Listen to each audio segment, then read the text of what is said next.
Ալիևը Հայաստանի իշխանությունների կեղծ խաղաղասիրական քարոզի ֆոնին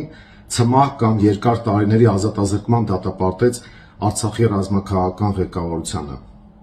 Շարունակում են Բաքվում պահվել մյուս հայորդիները։ Սա ապտակ էր Հայաստանին ու հայ ժողովրդին։ Սա հերթական անգամ պայթեցնում է խաղաղության մասին փչվող փուչիկը։ Դատելով ամենից, Հայաստանի իշխանություններին այս հարցը չի հետաքրքրում, քանի որ պաշտոնական Երևանը ծպտուն անգամ չի հանել դատապարտվածների թեմայով։ Պաշտոնական Երևանը լռում է, բայց փոխարենը խոսում են միջազգային հեղինակավոր կազմակերպությունները եւ մարդու իրավունքներով զբաղվող հայտնի գործիչները։ Մասնավորապես,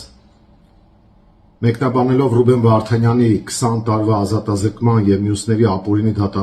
դատապարտման վճիռները, Amnesty International-ի Արևելյան Եվրոպայի եւ Կենտրոնական Ասիայի տնօրեն Մարի Ստրուտերսը հայտարարել է. Մեջբերում եմ. 17 մեղադրյալների դեմ կայացված դատավճիռները, որոնք ավարտվեցին Ռուբեն Վարդանյանի դատապարտմամբ, ոչ այլ ինչ են, քան դատական ֆարս։ Այն փաստը, որ Ռուբեն Վարդանյանը այլ քաղաքացիական անձանց հետ միասին դատվել է ռազմական դատարանում, լուրջ մտահոգություններ է առաջացնում եւ անհամատեղելի է արդար դատաքննության երաշխիքների հետ։ Amnesty International-ը Ադրբեջանի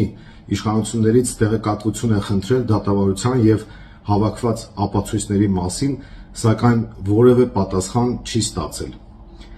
Ադրբեջանը պետք է կատարի իր պարտավորությունները մարդու իրավունքների շրջանակներում եւ ապահովի, որ հանցագործությունների մեջ մեղադրվող բոլոր անձինք դատվեն միջազգային իրավունքի եւ արդար դատավարության չափանիշներին լիովին համապատասխան։ Իր հայտարարությունն է արել տարածաշրջանային ղեկավարը այդ միջազգային հեղինակավոր կազմակերպության։ Պարզ է, որ այս իշխանությունների օրոք գերիների հարցը չի լուծվելու։ Սրանք այնպիսի պարտավորությունների տակ են մտել Թուրքիայի ու Ադրբեջանի մասով, որ պարզապես չեն ուզում եւ նույնիսկ չեն կարող գերիների հարցով զբաղվել։ Բայց եթե այդ հարցը չի ներառվում խաղաղության գործընթացի մեջ,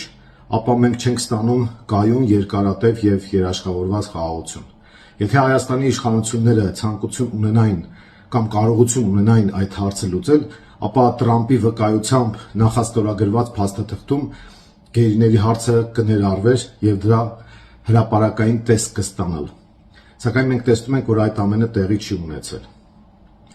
Իշխանափոխությունից հետո մենք անպայման զբաղվելու ենք գերիների հարցով եւ դա ներառվելու է խաղաղության գործընթացի ընդհանուր փաթեթի մեջ, քանի որ առանց այդ հարցի դժվար է պատկերացնել իրական եւ երկարատև խաղաղություն։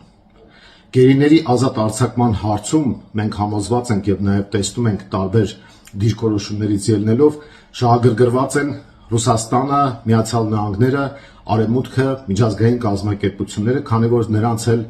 բոլորին պետք է, որպեսզի տարածաշրջանում կայուն խաղաղություն տիրի։ Ես համոզված եմ, որ նաեւ Ադրբեջանի ողջամիտ շրջանակներն են հասկանում, որ գերիների հարցը պետք է լուծվի, բայց դա կլուծվի, կրկնեմ, իշխանափոխությունից հետո։ Մենք պետք է շատ լավ իմանանք, որ արժանապատվություն չունեցող ժողովուրդներին չեն հարգում, անարժանապատիվ ժողովուրդները չեն կարող պետականություն կերտել, այնպես որ գերիների ազատ արձակման հարցը նաեւ մեր արժանապատվության խնդիրը պետք է դարձնենք, որպեսզի կարողանանք կայունություն, խաղաղություն եւ զարգացում ունենալ։